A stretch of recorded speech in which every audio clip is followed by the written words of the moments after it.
به خاطر مادرم یه بار این کار کردم.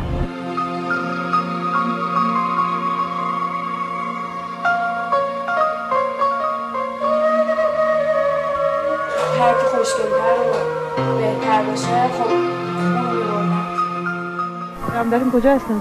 من از پدر مادرم جدام. چرا جدایی؟ تقصیر خودمه. چرا تقصیر خودت؟ چیکار کردی؟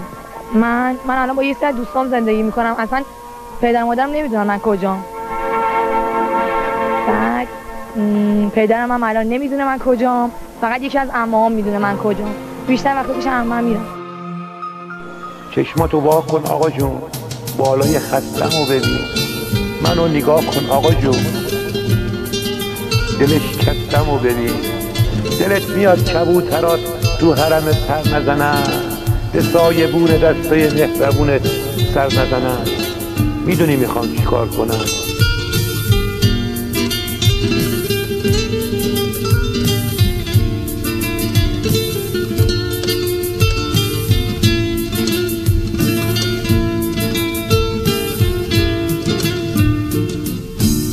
صدک هان چه خبر آوردی؟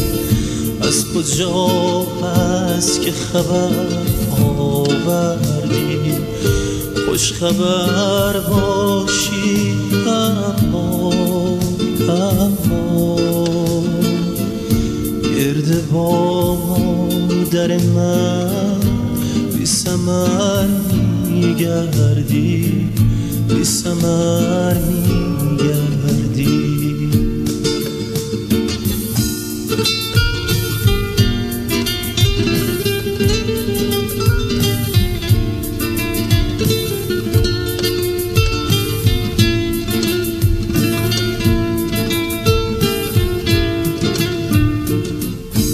انتظار خبری نیست مرا، برو آنجا که تو را منتظرم.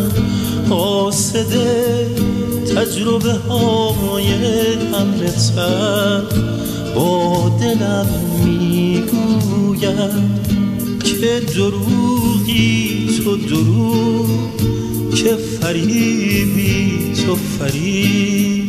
قاصدک قاصدک قاصدک هان چه خبر آوردی؟ از کجا پس که خبر آوردی؟ خوش خبر باشی اما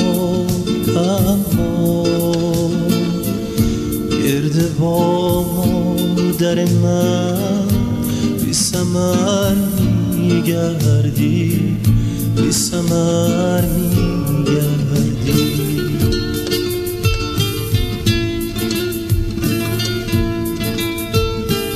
اگه مادر من یه خورده سعی کرد توی تربیت من، شاید من الان اینجوری نبودم.